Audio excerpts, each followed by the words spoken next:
ఎల్సికా వైఎల్టీపీ సభ్యులు అంతా ఐక్యతతో ముందుకు వెళితే అసోసియేషన్ సభ్యులు ఎదుర్కొంటున్న సమస్యలను సాధించుకోవచ్చునని సంస్థ రాష్ట్ర అధ్యక్షులు సత్యరాంబాబు తెలిపారు. కాకినాడ సిద్ధార్థ్ నగర్ లో గల గ్రంథి కళ్యాణ మండపంలో ఎల్సికా వైఎల్టీపీ ఏపీ జనరల్ బాడీ సమావేశం జరిగింది.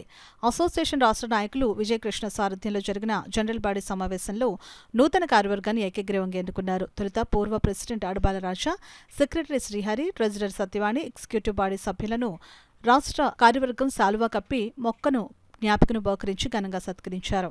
అనంతరం నూతన కార్యవర్గం chairman Surada Durgaprasad, president AVS Raja, secretary Gurthi Ramakrishna, vice president Srihari, Devata Satish, joint secretary Satyaveni, treasurer Suresh, joint treasurer Srinivas, executive మెంబర్లు శైలజ, సింగ్లతో రాష్ట్ర ప్రెసిడెంట్ సత్యరాంబాబు ప్రమాణ స్వీకారం చేయించారు. ఈ సందర్భంగా నూతన కార్యవర్గం president AVS Raja, secretary Gurthi Ramakrishna, treasurer Suresh మాట్లాడారు. అనంతరం అడ్వైజర్స్ విజయకృష్ణ, రాంబాబులు నూతన కార్యవర్గానికి మార్గనిర్దేశనం చేశారు. ఈ కార్యక్రమంలో పెద్ద సంఖ్యలో అసోసియేషన్ సభ్యులు పాల్గొన్నారు. సహాయం చేద్దామని చెప్పేసి సుందరరావు గారు ₹1,00,000 టార్గెట్ పెట్టుకోండి, మీరు ఎలాగైనా సరే అతనికి సహకరిద్దాము అని చెప్పేసి అనగానే ₹1,00,000 ఎలాగా మనం దీన్ని రీచ్ అవ్వడం అని చెప్పేసి స్టార్ట్ చేసాము. అందులో కూడా 500, ₹1,000, 2,000, 3,000, 5,000 అలాగా ఇంచుమించుగా ₹3,00,000 మేము కలెక్ట్ చేసి ఆ కుటుంబానికి చాలా ఎనలేని సహకారం అందించినట్టుగా మా సభ్యులే చెప్పారు.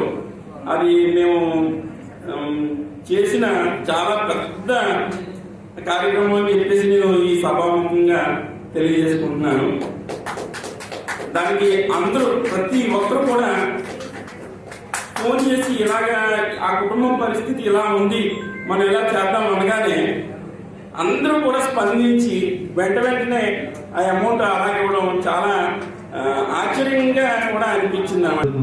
ఇబ్బందులు అవన్నీ అదొక మేజర్ ఇష్యూ చెప్పాను. అదొకటి నా టెన్యూర్లో నేను టేకప్ చేద్దాం అనుకున్నాను. సెకండ్ ఏంటంటే already discussion point last year వాళ్ళు నాకు టేక్ ఓవర్ చేసినప్పుడు మనకి ఎల్సిక్ అసోసియేషన్కి ఒక సైట్ అంటూ ఏం లేదు, ఏదైనా మీటింగ్స్ గట్రా కండక్ట్ చేసుకోవడం. ఆ డైరెక్షన్లో నేను ఖచ్చితంగా కృషి చేస్తాను. నెక్స్ట్ నెంబర్ 3 ఏంటంటే మినిమం కామన్ ప్రోగ్రామ్ లాగా ప్రతి లైసెన్స్ ఇంజనీర్స్కి ఒక మినిమం కామన్ ఫీజు పెట్టుకుంటే దానివల్ల అందరికీ బాగా మంచి జరుగుతుందనే ఉద్దేశం ఉంది నాకు మైండ్లో ఎప్పటి నుంచో.